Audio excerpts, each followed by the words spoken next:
chị nghe cái người tình giống như Hồ Thuốc Bắc đó Thìn nghe. Không có. Người Thuốc Bắc nữa chị. Chị nghe.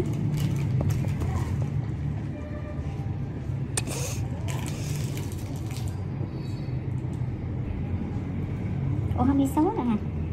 Không đi số rồi hả? Số à?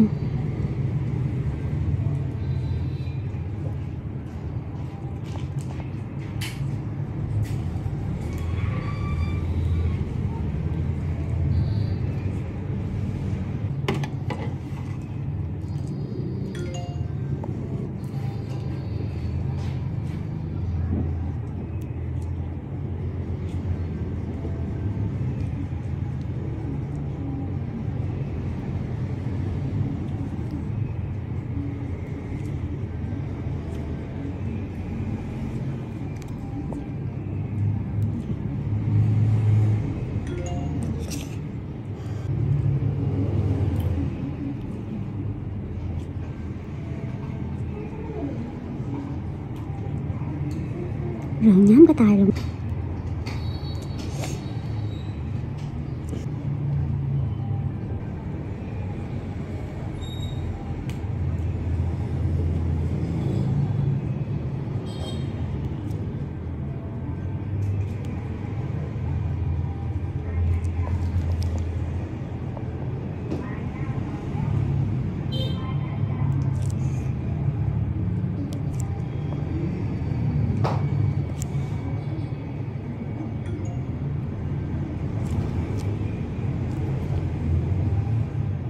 Tối nay có một hoa đi nữa chị. Rồi thấy là có nhắn tin là nhóm á. Vậy có khi nào cũng video cái ngáo 2-3 người khóc. Tưởng tượng quá Thìn ơi. Không, cái đàn ông thường thường video cũng dễ giải tỏa đổ lắm. Thật. Cái đàn ông tự nhiên đến trong người nó ngại vậy. Cái sao ta?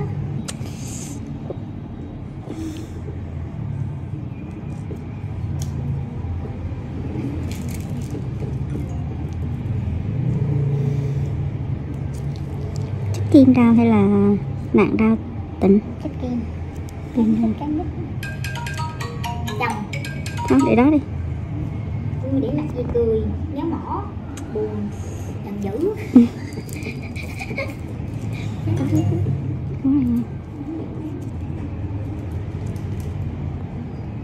Nhìn cái Tịnh nhắm đâu qua.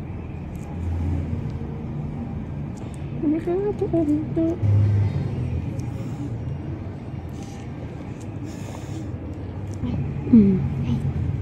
biết là thời gian nữa. Mà đánh đoán là sẽ khô. Mất đẹp cái cổ luôn.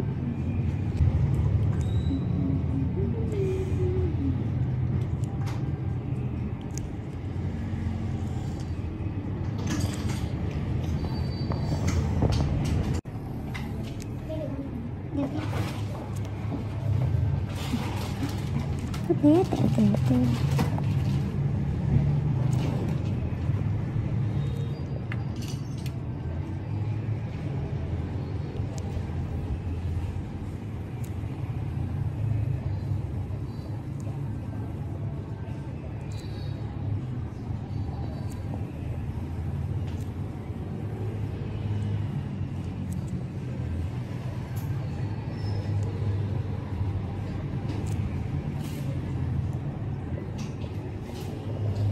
Tự nhiên ngồi chạy qua nghĩ tới anh Phương.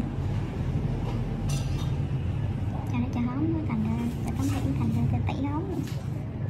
Đúng không? Người nè.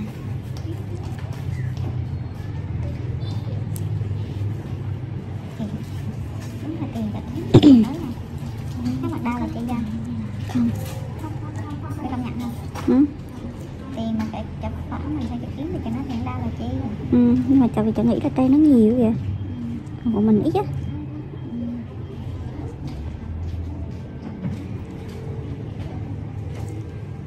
Nghĩ là tiệm nó đông khách, tiệm mình ít khách á.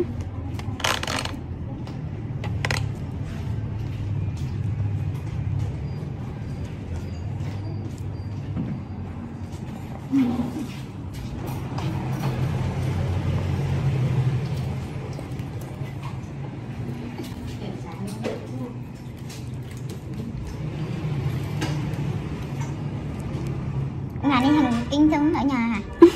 Ủa sáng chị sao đâu thấy không? Không. Mới được tiễn đi theo cậu đó. À, hay chỉ thấy chiều nay thay cỡ. Em thả mà. Hồi sáng nó dắt cậu ra cái ủa Trang mà không ở nhà để dắt cậu ra tàu đó thì con nó hỉ con bán nó rồi á. Dắt đang chuyển hàng đi chỗ khác. Sao mà tự nhiên cái lúc đó mình bật mình thấy mình bật mình. Đúng rồi, thì đó. Lúc Nhưng mà không có hắn thì nhớ hắn. nhớ thật là hay nhưng mà thật sự là mình trong lòng mình nhiều lúc mình thấy bật mình quá đáng cái tội đó. Bởi vì không, em không có ai trút lên nhé, các em trút lên hắn. Như đó. Còn ví dụ em có chồng em sẽ trút lên chồng. Cho mình đó, mình biết quan tâm hắn hơn. Nghĩa là mình để cảm thấy cái gì mình cũng có gì của mình đó. Đúng rồi. Đó, chỉ có gì mở miệng đó.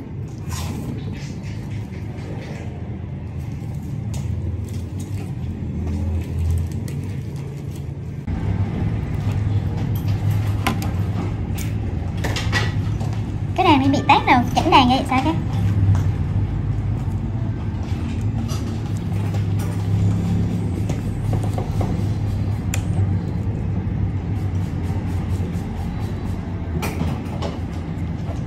Cái gì mà hồi nãy thì chưa được cái đàn đó nè.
Thằng cô này da một cái da mập dài quá lên nè.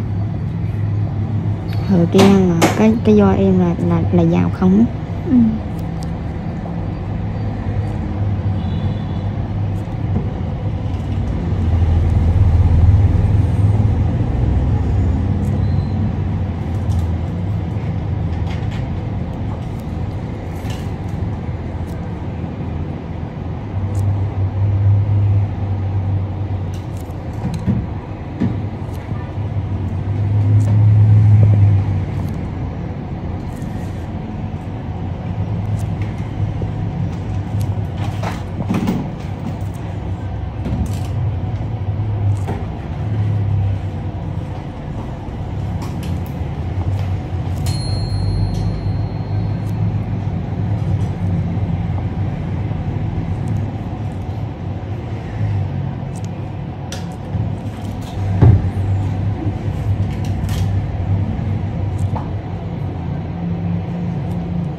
GV70 year-long review. Is it a good road tripper?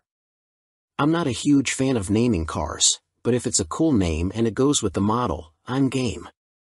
Recently, I took a road trip from Los Angeles to Napa Valley with 3 friends in our long-term 2022 Genesis GV70, and even before we got to our destination, we baptized the Genesis as Helga. There's something about the name that works here. Its standout styling penned by European designers is different from anything on the road, and with one of my friends being from Europe, she thought Helga was a good name for a model that competes in a European-dominated segment, even though the GV70 hails from South Korea. We left LA early on a Wednesday morning and headed north to Santa Barbara, where we stopped to have brunch and walk around its picturesque streets. Then, we continued to Paso Robles, where we stayed the night but not before we sipped wine while enjoying panoramic vistas of the beautiful rolling hills. The next day, Helga took us to Monterey along Pacific Coast Highway, and although heavy fog shrouded the scenery, everyone enjoyed the GV70's supportive seats, quiet ride, and settled cabin. I had the best seat in the house, though, as every hour Helga automatically started giving me a massage, warding off back fatigue. Although the GV70's comfort and luxury were top-notch, we missed having additional cubbies in the center console, as our coffees took the space of both cup holders. We were, however, surprised with how much junk we could fit in Helga's trunk. My friends didn't travel lightly, and we managed to accommodate 3 large suitcases, 2 carry-ons, a backpack, and a couple of paper bags in the cargo area. We had to play Tetris the first time we loaded Helga, but I was surprised we didn't have to put any luggage in the middle back seat. On the tech front, our GV70's infotainment system provided everything we needed. Each one of us had our own USB port to charge our phones if we needed to, and we used Apple CarPlay on Helga's massive 14.5-inch screen to get us to our various destinations. My only complaint from the driver's seat was with Helga's traffic sign recognition tech. It often wrongly displayed the speed limits, at times telling us it was 43 miles per hour when it was 70 miles per hour. Instead of letting it bother me, I took the advice of Sirius XM Channel 53, our station of choice for the trip, and just chilled.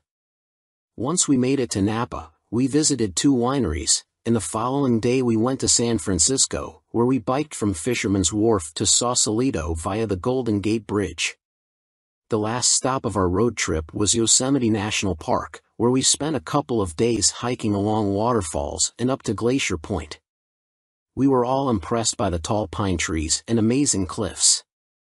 After a week of being on the road and driving more than 2,000 miles, we all appreciated the way our long-term Genesis GV70 behaved on the road and enjoyed all the luxury amenities it offers. On average, we got 25 miles per gallon during our trip according to the trip computer, a good number given its 3.5-liter V6 twin-turbo, which matches the EPA highway estimate, though trip computers are often optimistic. We weren't expecting anything less, but the fact Helga proved herself to be a comfortable, enjoyable, and premium vehicle to spend time in made us recognize her even more. There will be more road trips to come, including one where we'll visit multiple states. Welcome to B&C Car Reviews channel. 1974 Alfa Romeo GT V2000 is our Bring a Trailer auction pick of the day. It was already one of the most desirable Alfa Romeos, but this GT V2000 has also received a full overhaul from UK specialist Alfaholics. Its fuel-injected engine produces 230 horsepower, paired with a 5-speed manual transmission, lightweight suspension and bodywork, and upgraded brakes. Nearly $240,000 was spent by the previous owner to create one of the best driving Restamods out there, and some lucky bidder can get it on auction from Bring a Trailer.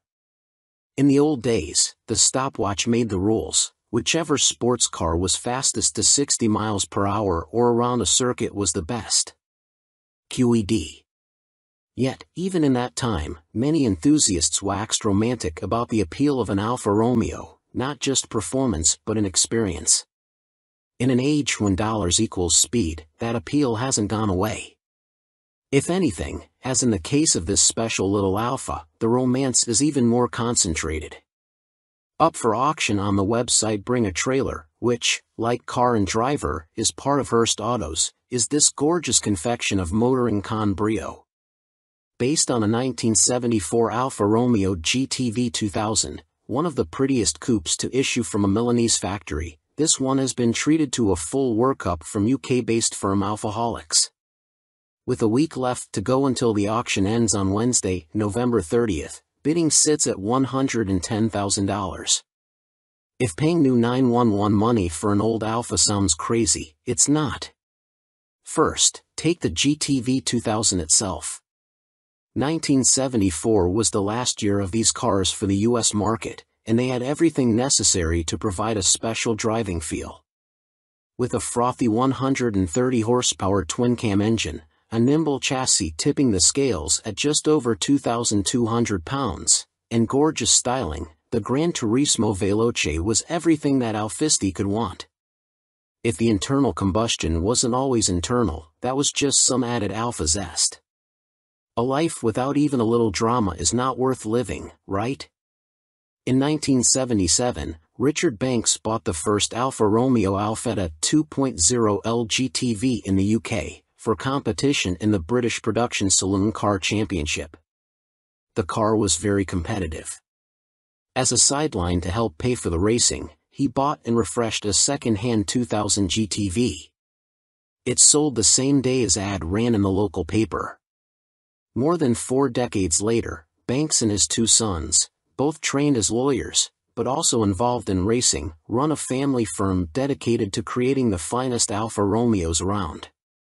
There's a temptation here to compare Alfaholics to California-based Singer and that company's reimagined 911s, but there are differences. Much of Singer's work is pure artistry, but the cars that emerge from the Alfaholics workshop are more an organic result of one family's Alfa racing obsession. However, a 911 restored by Singer and an Alfaholics-fettled machine are both idealized experiences of what you hope either a Porsche or Alfa Romeo will be. They are both a sort of cask-strength distillation of the essence of the brand, the meet your heroes moment that doesn't disappoint. Welcome to B&C Car Reviews channel. 2022 Audi A3 Cody Review, 3 flavors of subcompact luxury.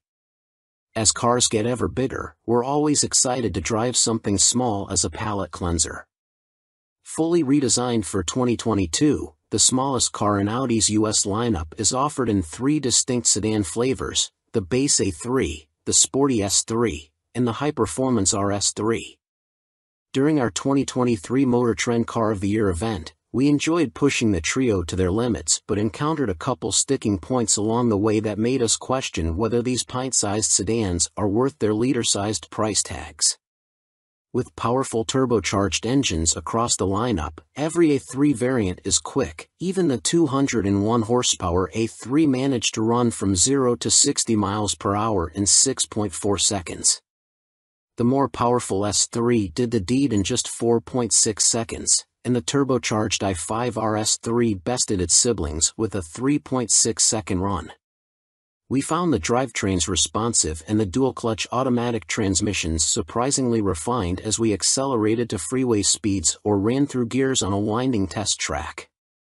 Each one of these sedans uses an independent suspension, and by and large our judges found each variant handled pavement imperfections well, though the RS3 is undeniably the stiffest of the bunch regardless of drive mode. High-speed stability was excellent across the board, and we found the steering feel to be dialed in, as well. The Audi A3 plays the role of daily driver well but can still inject a little more fun into a spirited jaunt on a curvy road. The S3 is a proper sports sedan, approachable yet exhilarating to flog.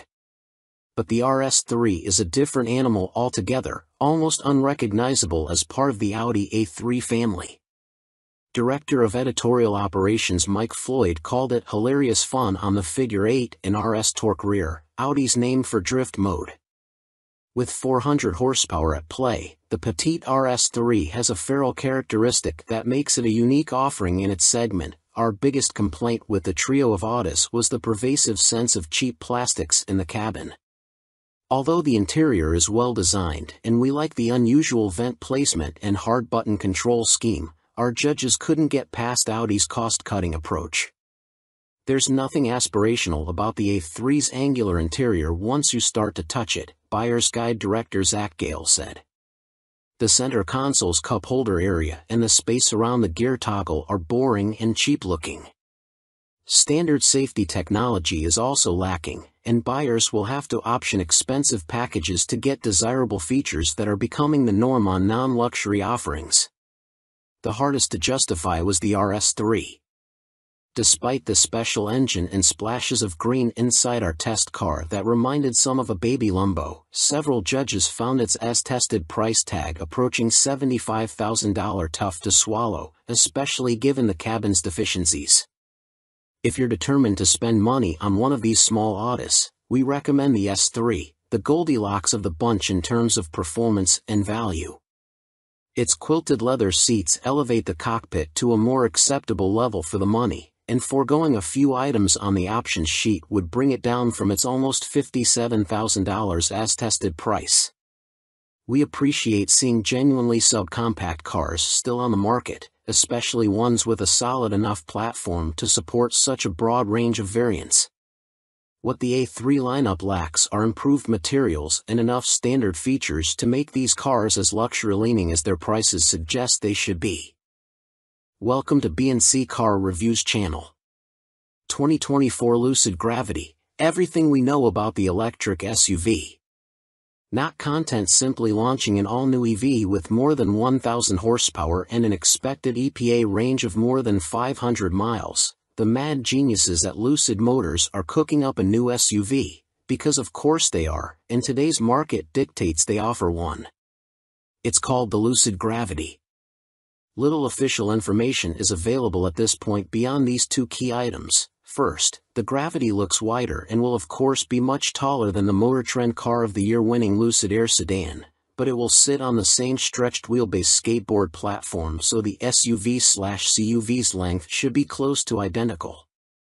Perhaps somebody whispered in our ear that the Gravity is less than an inch, 15 millimeters, longer than the Air. Who's to say? Second, VP of Design Derek Jenkins is an off-roading enthusiast who has built a hot rod VW-powered dune buggy, so it's safe to assume the Gravity will have some serious off-road chops. In the teaser shots Lucid released, you can tell the front will have nearly the same full-width light signature as the Air. When you're establishing an all-new brand, the vehicles need to look alike, or at least design teams feel strongly that they do. We'd guess that the Gravity's intake openings up front are larger than those on the Air because the SUV is likely heavier and certainly blockier than the sedan, so the motors may need additional cooling to work harder. It also looks like the massive piece of glass that forms both windshield and roof is carried over from the Air, although we expect, as on the Air, a metal roof will also be available. You also can't see exactly what's going on out back, but the massive clamshell opening from the Air looks like it's becoming a signature across the lineup, reconfigured here from more of a trunk lid to a hatch. Because the Gravity will borrow heavily from the Air, the world's largest taillight likely also makes an appearance here. You can just see it in the provided photos. That said, the Gravity is expected to be wider than the Air, so maybe the single-piece taillight gets even bigger? We shall see. Now to what we can see. Check out them chunky fenders. The Air comes on 285 width tires, and these look to be fatter, we'll guess 325. As such, the Gravity's metal has swelled. It looks pretty tough, especially with the, probably, plastic fender cladding. The effect makes the Gravity look more muscular than the svelte Air. Though Lucid isn't fully detailing the Gravity's interior quite yet, at least beyond teasing renderings of the airy cabin, it is promising multiple seating configurations for 5, 6, or 7 adults, in 2- and 3-row layouts. There also appears to be a wild moonroof layout. Powertrains should be identical, dual motors good for 1,080 horsepower at launch, with single and tri-motor variants coming later, all powered by a 113 kilowatt-hour battery pack. And Lucid promises the electric Gravity will deliver more range than any other EV on the market, other than its stablemate, the Lucid Air. Can't go stepping on the 500-mile Air's toes now, can we? Still, an SUV should look tougher than a sedan.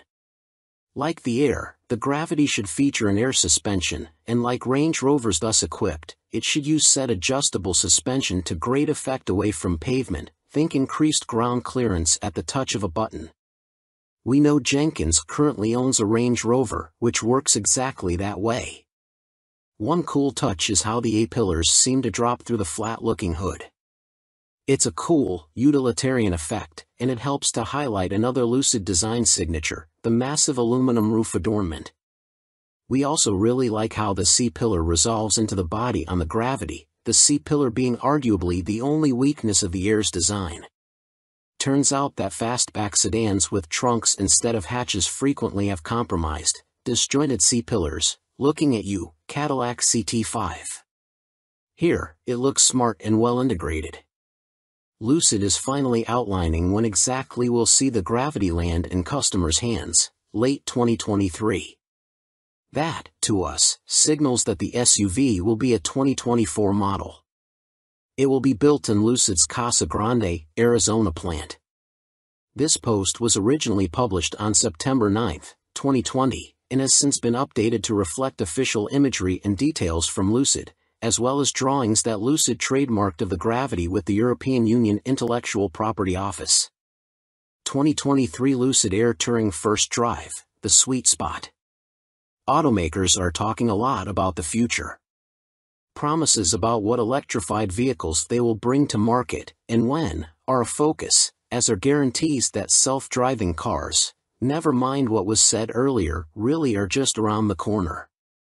It's largely talk about future cars you can plunk money down on today and maybe get in 2 years' time. Meanwhile, the folks at Lucid have quietly been improving arguably the most advanced electric vehicle on the road, the Air luxury sedan. The top-level Air Grand Touring wowed us enough to earn our 2022 Car of the Year award, and the California-based automaker has since rolled out 2 high-performance variants, including the 1,200-plus horsepower, Tri-Motor Air Sapphire. Now, it's ready to release the other bookends to the Air lineup. The new mid-level 2023 Lucid Air Touring and Base Air Pure are expected to make up the bulk of Lucid sales, and we just got the chance to take the new Air Touring for a quick drive. Why it's important. While the limited run, Uberlux $170,000 Air Dream Edition and $155,650 Air Grand Touring models helped launch Lucid's flagship, the Air Touring aims to somewhat democratize the model. Starting at $109,050, the 2023 Air Touring trades in the Grand Touring's 113 kWh battery pack and dual-motor setup, 819 horsepower in base form and 1,050 horsepower in performance guise, for a slightly smaller pack and a pair of detuned motors. The Air Touring's dual-motor AWD system makes a comparatively more pedestrian 620 horsepower, and it's fed from a 92 kWh battery pack. The new pack nets the Air Touring up to 425 miles of range, versus as much as 516 miles in the Grand Touring, winning rear seat passengers back a bit of legroom in the process. All Airs feature Lucid's bleeding-edge 900-volt electrical architecture, making them among the quickest charging EVs on the road today. Check out all the additional details on the 2023 Air Touring and Pure Air. Pros, what we like.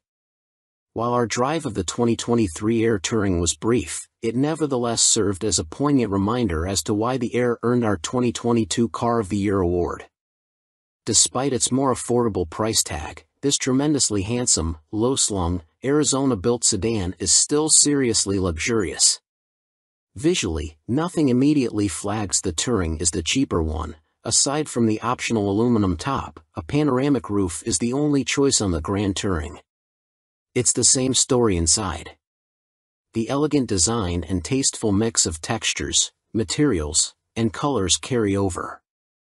And, as an added bonus, the software has been redone, drastically improving both its speed and stability. We even hear Apple CarPlay and Android Auto compatibility are among the upcoming updates. Ditto for SiriusXM satellite radio. The GT's 200 horsepower weren't missed on our drive either. The Air Touring's tremendously compact electric motors are incredibly torquey and responsive, offering up V8-like performance in a package capable of clearing a claimed 4.62 miles per kilowatt-hour, or nearly 156 mpge. The beauty of the Air Touring's powertrain is that it's quiet, sedate, and serene when you want it to be, but breathtakingly quick when you're in the mood to hustle. Few vehicles on the road embody that sort of effortless duality. For those still concerned about bragging rights, Lucid claims a 3.4-second 0 to 60 miles per hour run for the 620 horsepower Air, just 0.4 seconds shy of its $155,000 sibling. Cons: what we don't like. Although we appreciate Lucid offering a more affordable Air, its biggest drawback is its price, hence our saying somewhat democratize above. Like Rivian with its R1T and R1S, and Ford with its F-150 Lightning, Lucid raised prices for the Air in the spring. That brought the Air Touring's price to $109,050, up from $95,000. While the Air's segment-best range, cutting-edge technology, and high performance largely justify the increase, it doesn't make it any easier to swallow. Our other complaints are minor in comparison. As we found in our Car of the Year testing, brake feel is a bit artificial, and the user interface might have a high learning curve for those who aren't digital natives. Taller occupants will also want to mind their heads. Part of the trade-off for the Air's claimed 0.197 CD is its low roofline, which makes getting in the car slightly more difficult than more traditionally styled sedans. The bottom line: the Touring is a vivid embodiment of just why the Air hoisted our golden calipers. So, how much are 0.4 second to 60 miles per hour and 91 extra miles of range worth to you? 2022 Lucid Air Grand Touring first test, an impressive rethink of the luxury sedan. It's easy to overthink a car like the new 2022 Lucid Air Grand Touring. Between its groundbreaking miniaturized motors, good for 1,111 horsepower in their most potent configuration, game-changing battery tech that helps give the Air up to 520 miles of driving range and the quickest charge speeds on the market, and its exceptional styling, there's a lot to unpack with the all-electric Air. But what if we strip the 2022 Lucid Air back to its most basic purpose? Ignoring all the above, and the clear and present challenge the Air presents to Tesla's supremacy in the automotive luxury space, how is the Air simply as a car? Shockingly good, it turns out. Welcome to BNC Car Reviews channel. 2023 Toyota Prius amazes with a hot new body and 220 horsepower. Toyota has revealed the US version of the 2023 Prius Hybrid and the Prius Prime plug-in hybrid. The standard model produces either 194 horsepower or 196 horsepower, and the Prime has 220 horsepower. The new Prius will go on sale in the US sometime next year. Every new car aims to be quicker and better looking than its predecessor, but it wouldn't have taken much for Toyota to make such claims about the new 2023 Prius. Being slow and ugly has always been the Prius's thing, and that's not even meant as a knock against it. Slow and ugly worked for the Prius, which was a sales hit for many years and even won one of our 10 best awards in 2004. But the quintessential mass-market hybrid has fallen out of favor recently, among buyers and C/D staffers alike. The thoroughly reworked 5th-generation Prius appears to be just the right antidote. Significantly more powerful than before, it also offers slightly better fuel economy and adds many new features including solar panels and a hands-free driving feature. And wait, it looks like that? The same teardrop shape remains, but the new model's smooth side surfacing, elegant detailing, and far more athletic proportions make us look back at the previous model and wonder, what happened? If the Prius could have looked like this the entire time, why didn't it? The front end features scooped-out headlights with a C-shaped LED accent light, while the rear has a full-width LED taillight strip that looks like the new Crown sedans. 2 inches lower than before and 1 inch wider, the Prius has a whole new stance, and seemingly a new outlook on life. This extends to the new powertrain that bumps output up to between 194 and 220 horsepower, depending on the configuration.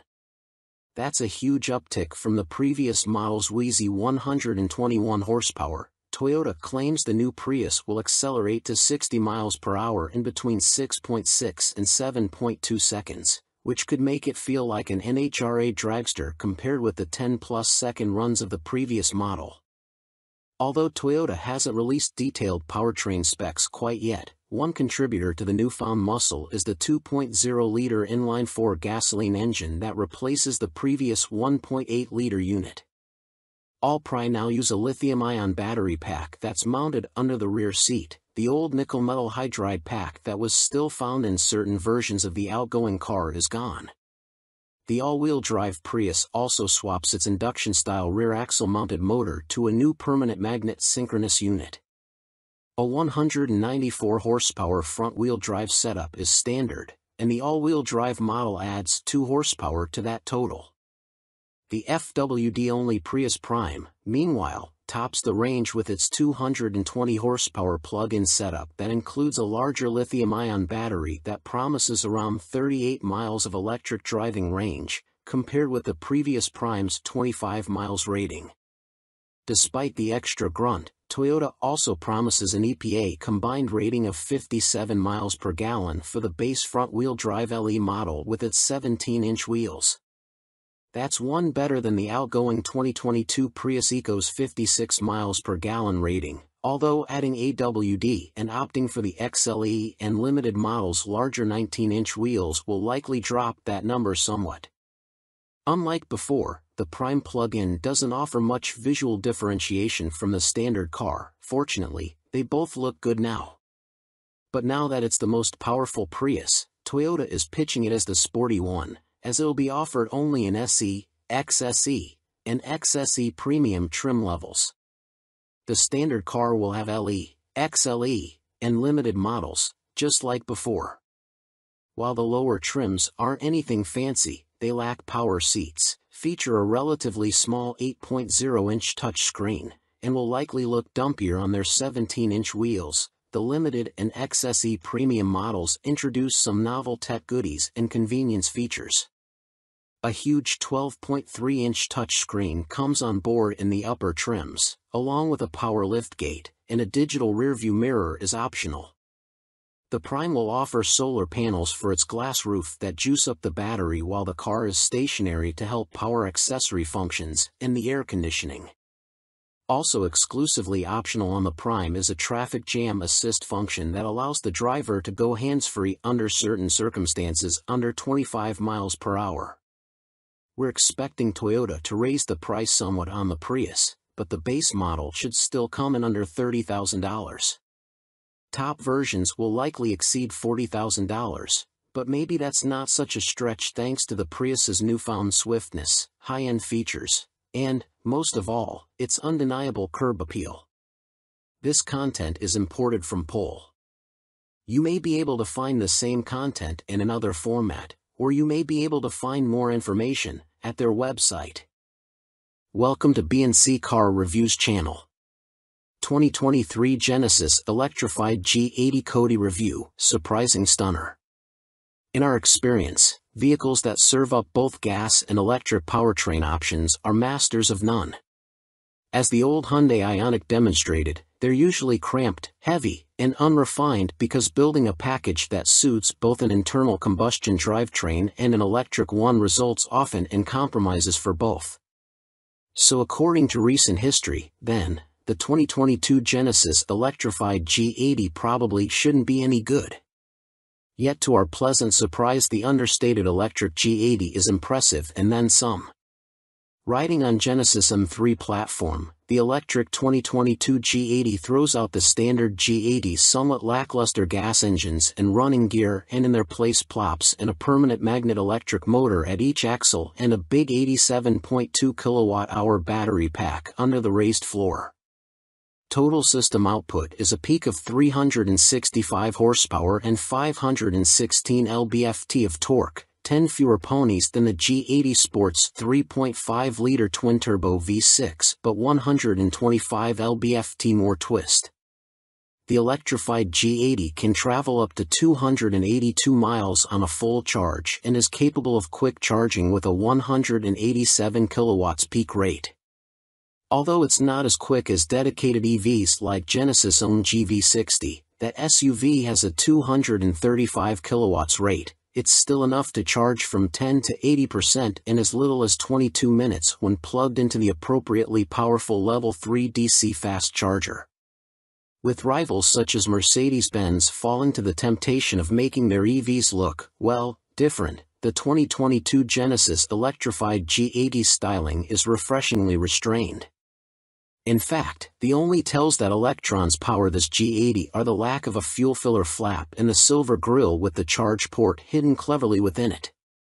In other words, the car is gorgeous. The G80 has a beautiful design with great surfacing, a fast back profile, a nice duck tail, and all the pleasing details of its G90 sibling, guest judge and frustrated designer Chris Theodore said. The interior design is lovely, too. Stunning, technical director Frank Marcus said. I love the forged wood trim. It doesn't look like anything else yet looks luxurious and interesting. It shouldn't, given its Frankenstein construction, but the G80 drives just as nice as it looks. The twin-motor setup gives the electrified G80 butt-bypassing power, replicating the feeling of a powerful but under-stressed V8 in a near-silent and more efficient package. And although the electrified G80 is noticeably set up to be a well-cushioned cruiser, it also handles fairly well, ensuring a competent chauffeur will have no problem outrunning trouble while role-playing as a Secret Service agent outwitting an assassin. That's not to say there are no compromises within the G80 EV. As mentioned, the big battery pack under the floor, coupled with the rear motor, eats into cabin space. The electrified G80 sports 8 cubic feet less of passenger volume and 2.3 cubic feet less of cargo volume compared to the gas G80. That may not sound like much on paper, but in practice it leads to a trunk that's too small for larger suitcases and a cabin that's less comfortable due to the high floor, a fairly glaring flaw for what's supposed to be a grand touring road tripper, or at the very least, a luxurious airport shuttle. Even so, when you look past the slightly pinched accommodations, you find a superior G80 in the electrified model. As for us, we're happy to be proven wrong. Welcome to B&C Car Reviews channel. 2022 Mercedes-Benz C-Class Cody review, good, but not quite there. Upon the launch of the original CLA class for the 2014 model year, Mercedes-Benz created space for the C-Class, its previous base model, to move upmarket. With the debut of the newly redesigned version of the C, Mercedes aims for something that feels closer to a miniature S-Class than an entry-level offering. The results are mixed. Design is a strong point. The C-Class successfully scales down the drama of its larger siblings. Multiple judges commented it looked the size of an E-Class, with a classic sedan profile that affords it a roomy back seat and a sizable trunk. Interior design feels more upscale than the outgoing model, too. The Marque's new 11.6-inch vertical infotainment display does heavy lifting here, but judges also praised the car's wood and aluminum trim. The cabin looks more expensive than it feels, however. If you poke and prod, some of the plastics will creak and the metal trim will flex, features editor Christian Seabaugh noted. Nothing is as nice to touch as it is to look at. We also took issue with the plentiful use of piano black trim, a material infamous for attracting fingerprints and scratches. On the plus side, multiple judges applauded the plush, thick-rimmed steering wheel and the level of customization in the infotainment and instrument cluster displays. The driving experience is similar, at times impressive but also flawed. Some judges praised the ride quality, and others noted a general floppiness and pointed out that the suspension setup does not like undulating pavement. We also detected an undue vibration through the floor pan on the 4MATIC-equipped AWD model we tested. We attributed that to the front drive shaft. Associate editor Billy Rebach, for one, felt the previous C-Class had a pleasant driving experience that's simply missing from the new model, at least the base C300 and C300 4MATIC examples we evaluated. Some judges also felt the new C lacked some of the athletic character present in prior examples, an ability even its Sport Plus drive mode wasn't able to unlock. But the C-Class isn't a slouch in a straight line, with the base C300 running from 0 to 60 miles per hour in a respectable 6.2 seconds and the 4MATIC-equipped model hitting the mark in 5.5 seconds. And numerous judges had good things to say about the new car's high-speed stability, a must-have attribute for any Autobahn-worthy German luxury sedan. Slowing down the C-Class was another matter entirely, as the brake pedal drew near universal disdain. One judge compared its squishy engagement and lack of feel to his far-from mint 1995 E-Class, and another only half-jokingly thought maybe the brakes were broken. Taken as a whole, the new C-Class isn't a bad car. Far from it. Mercedes-Benz nailed the design inside and out. We're generally fans of the new mild hybrid base engine, the back seat is spacious for the segment, and highway cruising delivers stability we've come to expect. Its flaws, though, the brake feel, some lackluster materials, and a less sporty character than its predecessors, mean the redesigned C-Class just isn't quite car of the year material. Welcome to B&C Car Reviews channel. 1988 Ferrari Testarossa is really rad, and it's today's Bring a Trailer auction pick. This 1988 Ferrari Testarossa that's currently up for auction on Bring a Trailer has us overdosing on nostalgia. Not only is the Testarossa an 80s icon thanks to the TV show Miami Vice, but the Bat photoshoot has vivid retro vibes. This minty 88 Testarossa has just over 5,000 miles, all piled up from its 390 horsepower 4.9-liter flat 12-cylinder engine. The auction ends Tuesday, November 29th. If you waste as much time dream scrolling on Bring a Trailer as I do, by now you know the vast array of exotic and vintage vehicles can easily blend together unless you're searching for something specific. If I had a dime for every time I saw a Ferrari Testarossa up for auction, I feel like I'd have enough to actually afford one. However, the 1988 example that's currently listed on BAT, which, like Car and Driver, is part of Hearst Autos, caused me to pause due to its wonderfully retro photo shoot. There's just something about the purple and gold backdrop in the Testarossa photos that vividly recalls the 1980s vibe, a decade when cars were characters as big in American TV shows as the actors who drove them. Who can forget KITT, the black customized 1982 Pontiac Trans Am from Knight Rider, or the red Ferrari 308 GTS Quattrovalvole wheeled by a mustachioed Tom Selleck in Magnum PI. And of course, the other ride that epitomizes the 80s is the Testarossa, like the white one Don Johnson's character Sonny Crockett drives in Miami Vice. All of this automotive nostalgia was stirred up inside me when I scrolled past the 88 Testarossa listing, and I was compelled to investigate further because I wasn't even quite sure what color paint it had. Upon closer inspection, I discovered it wore what Ferrari calls oro chiaro metallizzato, translation, clear gold metallic light blue-green. It certainly wouldn't be my first choice. Then again, what's tackier, more appropriate to represent 1980s style than a gold supercar? For those of you who could care less about my incessant nostalgia, I'm happy to point out that this specific Testarossa only has just over 5,000 miles on it. Whether those were easy or hard miles, we'll never know. Judging by the pictures, though, this Ferrari looks pretty mint on top, inside, and underneath. Currently, it has a bid of $112,000, and the auction is set to end on Tuesday, November 29th. Its Nero Connolly, Reed, black, leather interior looks immaculate and free of wear, although the color combination is a boring choice, in my humble opinion. I think the seats look as if they were pulled out of a bumper car, and the center console is a distracting hodgepodge of buttons. Still, I only wish I could grip the Ferrari's thin-rimmed 3-spoke steering wheel and clink the shifter through its exposed gates. Did I mention this car comes with matching luggage? That is so fetch. Last but not least, the 1988 Ferrari Testarossa features a 4.9-liter flat 12-cylinder engine. By today's standards, its factory-rated 380 horsepower and 354 pound-feet of torque wouldn't even impress people with a Ford Explorer ST in their driveway. When Car and Driver tested a 1985 Testarossa, it needed 5.0 seconds to hit 60 miles per hour and 13.3 seconds at 107 miles per hour to finish the quarter mile.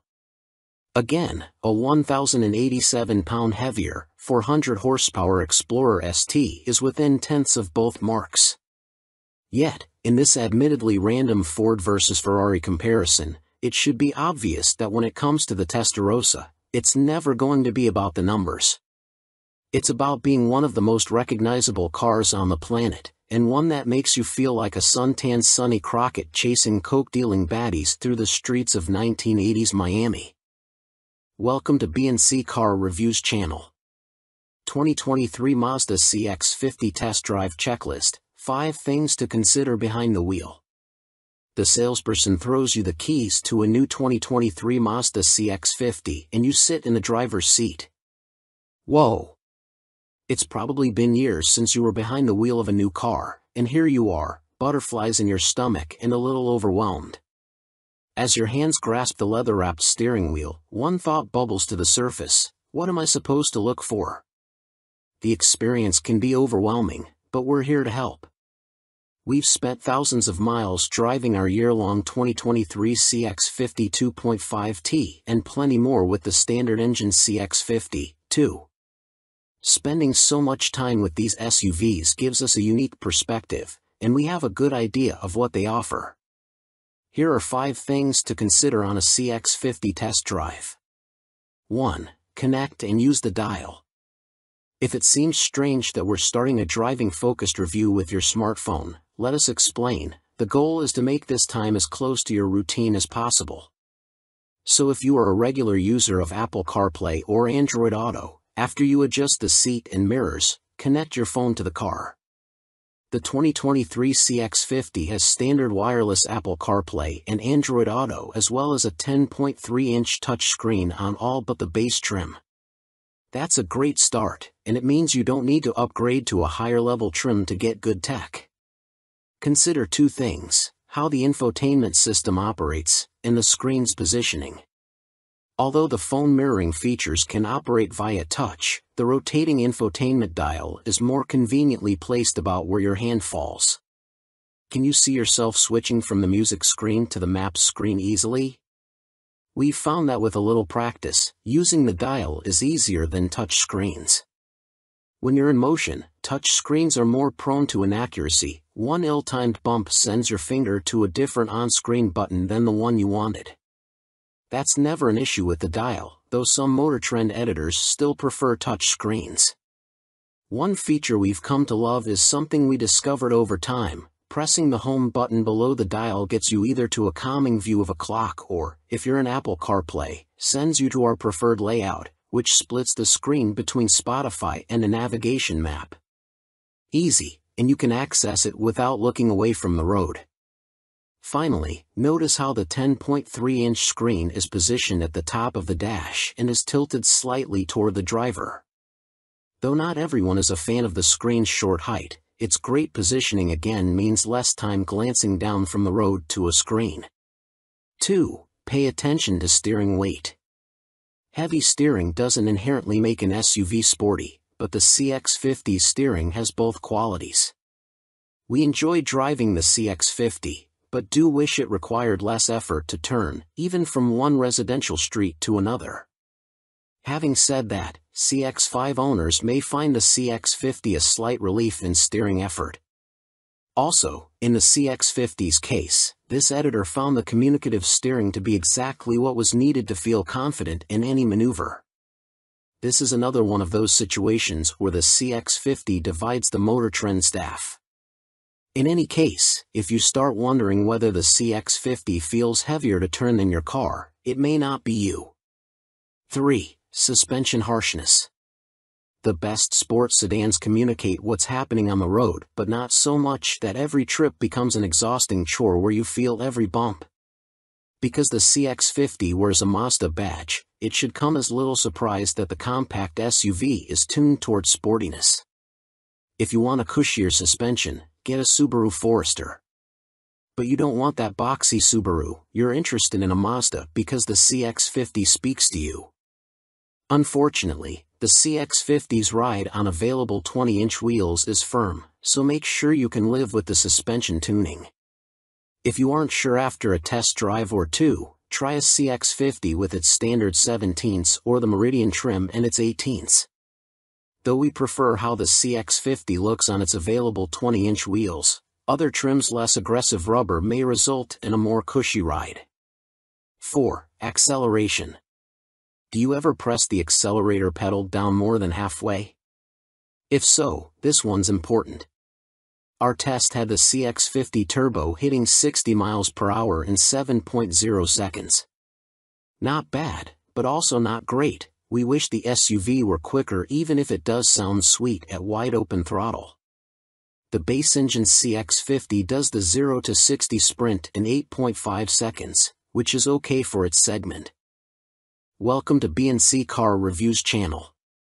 2023 Aston Martin DBX 707 vs 2022 Porsche Cayenne Turbo GT.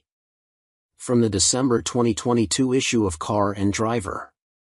Once it was established that high-performance SUVs were not an oxymoron, there was only one direction to go: up. More speed, quicker acceleration, greater grip, more tenacious braking, and, most of all, higher prices. At Porsche, the progression of high-test versions with more horsepower and compound badge extensions has led to the 2022 Cayenne Turbo GT, a veritable sport utility weapon capable of amazing things on the track, up to and including the vaunted Nürburgring. Other high-end carmakers have joined in, even Ferrari with its upcoming Purosangue. Aston Martin entered the fray a couple of years ago with its DBX.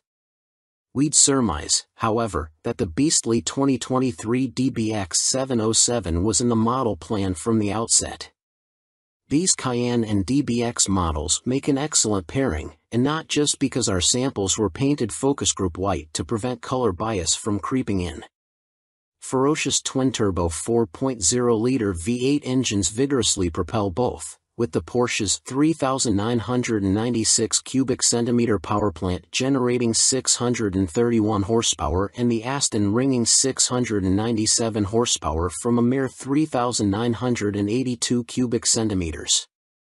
Beyond that, both vehicles have all-wheel drive and ride-on-air springs augmented with electronically controlled dampers and active anti-roll bars. Both feature high-stance terrain modes of dubious relevance, and they also command sky-high prices. The lightly optioned Porsche in our test goes for $189,090, while the glitzier Aston Martin commands $290,086. Second place, Aston Martin DBX. If we determined a champion based on onlookers' attention, the Aston would take this win, hands down. People stopped us at gas stations, wanting to know what it was and snapping photos. When you view the vehicles side by side, this makes sense. The 707 has presence. Its fresh, modern styling is festooned with intriguing details, although the diffuser's fiddly spoiler is one we could do without. Highs, undeniably fast, roary soundtrack, stunning design. Lows, insufferable infotainment, eye-watering price. Verdict: if money were no object, we wouldn't object. The same is true inside, where the DBX comes across as interesting and layered. The seats and dashboard look as if some design capital was spent on them, and the carbon fiber center console is far more intricate and deliberate than the perfunctory stuff tacked onto the Porsche's door panels. But, as on the outside, the design would come off better if it were reeled in about 5%. If we determined a champion based on onlookers' attention, the Aston would take this win, hands down. People stopped us at gas stations, wanting to know what it was and snapping photos. When you view the vehicles side by side, this makes sense. The 707 has presence. Its fresh, modern styling is festooned with intriguing details, although the diffuser's fiddly spoiler is one we could do without. Highs, undeniably fast, roary soundtrack, stunning design. Lows, insufferable infotainment, eye-watering price. Verdict: if money were no object, we wouldn't object. The same is true inside, where the DBX comes across as interesting and layered. The seats and dashboard look as if some design capital was spent on them, and the carbon fiber center console is far more intricate and deliberate than the perfunctory stuff tacked onto the Porsche's door panels. But, as on the outside, the design would come off better if it were reeled in about 5%. The Aston is a steady and calm interstate cruiser, with a smooth ride and a steering system that imparts a clairvoyant sense of straight ahead through its nicely contoured wheel. But we did miss a head-up display in this driving scenario, and over time the attractive seats proved to be less comfortable than they appear, with obtuse side bolster and lumbar controls we never came to grips with. But the biggest gaffe has to be the infuriating infotainment system, which is controlled only by a touchpad or a half-hidden knob that is utterly inaccessible if you actually use the cup holders. Perhaps Aston should move them ahead of the controller and add a bona fide touchscreen to give the driver choices. What's more, phone mirroring requires a cable, even though the center console's handy open basement contains a wireless charging pad. Meanwhile, those seated in the rear will be happy as clams back there. Space is abundant, and climate control vents are mounted in the center console as well as attractively set into the door pillars. At the end of the day, the biggest thing holding the Aston back is its near $300,000 price tag. If you're able to scoff at that sentence, well, don't let us stop you from making a purchase. First place, Porsche Cayenne. Compared with the Aston, our white Porsche's rounded-off styling suggests a used bar of soap, with a grille opening that looks like a hockey player's wide grin with dentures out. Tellingly, an influencer snapping pictures of our DBX framed the Cayenne out of his shots. But the Turbo GT has got it where it counts, making it a superior sleeper. Despite having 66 horsepower less, the Porsche bolts out of the gate harder, reaching 60 miles per hour in a mere 2.9 seconds and maintaining that 0.2 second advantage through 100 miles per hour and across the line at the quarter mile in 11.2 seconds at 120 miles per hour. The more powerful Aston starts to outrun it after that, but it's a close-run thing in a speed realm that has zero daily relevance. Back on Earth, the Porsche's 30 to 50 and 50 to 70 mph passing times trail the Aston by 1/10 and 2/10, respectively. That's probably due to the fewer ratios of its 8-speed automatic, but the GT still delivers heady passing performance and benefits from a smooth shifting gearbox. Highs, immediate control response, grip for days, lower price leaves room for options. Lows, forgettable styling, flintier ride, seats only 4. Verdict: the Porsche of haul-ass SUVs. In the mountains, the Turbo GT's standard rear-wheel steering and active roll control team up to make quick work of tight hairpins, flowing Essies, and long sweepers alike. The steering response is laser-sharp, and the brake pedal feels immediate and intuitive. You just think about doing things and they get done. It's a oneness the Aston can't match. There's also grip for days, and that's not just in our head. A monster 1.03 Gs around the skid pad proved it. But there's a catch, one that likely accounts for the launch advantage, the immediate turn-in response, and certainly the lateral grip, but curiously no significant stopping distance superiority. The Turbo GT's Pirelli P0 Corsa PZC4 tires have a scant 80 treadwear rating, the Astons are 280. That's so extreme, they wouldn't be legal at an SCCA autocross. Tire Rack classifies them as streetable track and competition tires, and we doubt they'll last 10,000 miles.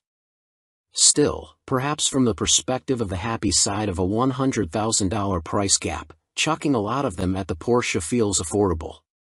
That yes, but theme continues on the open road, where the Turbo GT's standard Alcantara steering wheel feels like, as senior editor Alana Scher put it, an elderly cat, all bones and fur.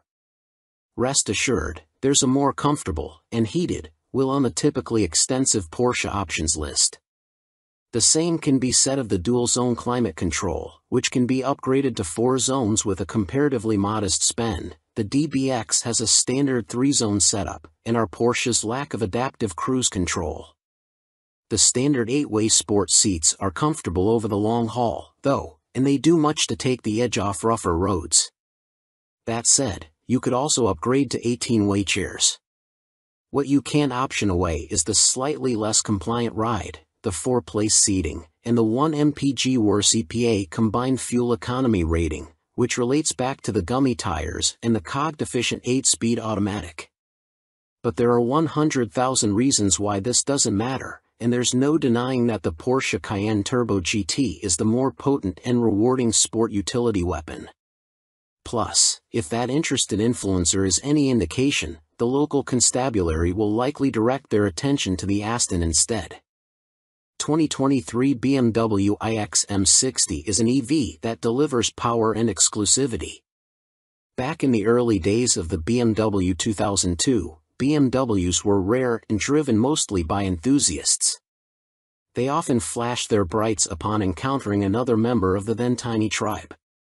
These days, BMW sells around 250,000 cars a year in America, and their drivers are neither committed nor rare enough to observe such niceties. But with the electrically powered 9, BMW might well recreate that exclusivity. Although it's roughly the size of the X5, the iX has little in common with that established SUV, structurally or visually. The iX was introduced as a newly developed 2022 model with a unique structure made from high-strength steel, aluminum, plastic, and carbon fiber. The chassis uses a mostly aluminum control arm suspension with dual lower links in front and a multi-link layout in the back. It sports a giant version of BMW's vertical rendition of the traditional twin nostrils, and the iX lacks the full-length character lines of most BMWs. It's a rather shapeless lump, particularly in the counter-smothering storm beige metallic hue of our test car. However, it is a smooth lump, with a drag coefficient of 0.26. 9M60 performance. The iX launched as the xDrive 50, but now BMW has added the more powerful 9M60. It boasts uprated front and rear electric motors producing a maximum of 610 horsepower in sport mode, and up to 811 pound-feet of torque, using launch control. These figures are up by 94 ponies and a whopping 247 pound-feet compared to the xDrive 50. Highs: impressive real-world highway range, warp drive acceleration, sitting inside it. As you'd expect, these increases are noticeable. Acceleration to 60 miles per hour consumes but 3.2 seconds, and the quarter mile is covered in 11.5 seconds at 120 miles per hour, both figures almost a second better than the already quick xDrive 50. For a machine that weighs the better part of 3 tons, such acceleration is amazing. And thanks to its instantaneous response and shift-free acceleration, the M60 feels even quicker than these figures. With a twitch of your right foot, you can pass just about anyone, anywhere, at any speed, with little effort. On a winding mountain road, this acceleration slingshots you from corner to corner with nearly the intensity of a 1,000 cubic centimeters crotch rocket. Driven this way, you need more than regenerative braking to slow you down, and the M60's big discs are up to the job. In our testing, they hauled the M60 to a stop from 70 miles per hour in 160 feet. To match its driver's preferences, the M60 offers multiple levels of reg-in braking, as well as one-pedal driving, which requires only brief adaptation and is very convenient in urban driving. It's a feature you quickly get used to. Air springs and rear-wheel steering, both optional on the xDrive 50, are standard here. Though the M60 bends into corners willingly at a fast clip, there's no mistaking that you are piloting a massive machine. And despite the 275/40 or 22 Bridgestone Alenza 001 tires on our test vehicle, the maximum corning grip is only 0.87 g, 1 count less than the xDrive 50 managed. Blasting effortlessly through everyday traffic is more suited to the M60's inclinations. In that role, the M60 is remarkably capable. It rides very nicely, thanks to the adjustable shocks and air suspension at all 4 corners. Road noise is also reasonably low, and there's plenty of space inside. In fact, despite being a couple of inches lower than an X5, the M60 has more passenger room, front and rear, and greater luggage space as well. Ritzy, tech-forward interior. Its interior appointments are also very nice, with lovely perforated upholstery and the same cut glass crystal-like controls for seat adjusters, volume controls, and iDrive knobs that you find in the just introduced new 7 Series models. It's a comfortable cabin for your journeys. The instrument layout is very much in the current BMW idiom, with the curved display incorporating a 12.3-inch LCD instrument cluster in front of the driver and a 14.9-inch display for iDrive 8 in the center of the dash. It's an attractive, legible, and usable arrangement, though the so-called hexagonal steering wheel is a fashion affectation that partially blocks the cluster and is hardly necessary for thigh clearance. Many of the instrument cluster configurations provide information in a random and not necessarily attractive fashion. And the iDrive screen has 37 icons, each representing functions offering submenus of varying degrees of complexity. For example, you can select an option that tries to replicate the ambience of an internal combustion engine but sounds more like a wheezing turbine. 2023 BMW XM is a hybrid super SUV with 644 HP and a crazy design. BMW has revealed the new 2023 XM, a performance SUV with a plug-in hybrid powertrain. It features a twin-turbo V8 and an electric motor that combine to produce 644 horsepower and 590 pound-feet of torque. The XM starts at $159,995 and will go on sale in the US in the first quarter of 2023. BMW M is best known for sports sedans like the M3 and M5.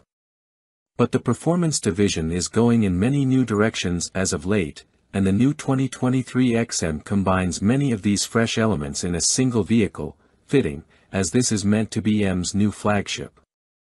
As an SUV that's available exclusively as an M, the XM also introduces a new plug-in hybrid powertrain that's the first hybrid ever to wear the M badge. The concept version of the XM proved controversial when it made its debut last year, and now we have all the details on the production version that's slated to go on sale in the US in the first quarter of 2023. The XM's powertrain consists of a twin-turbo 4.4-liter V8 combined with an electric motor integrated into the 8-speed automatic transmission. There's also a 25.7 kWh battery pack that enables an estimated electric driving range of 30 miles.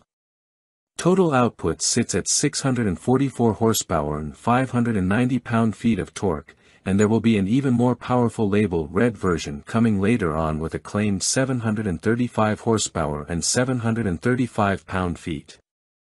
This makes the XM the most powerful current production BMW, and it'll need all that grunt to move around its 6,062 pound mass.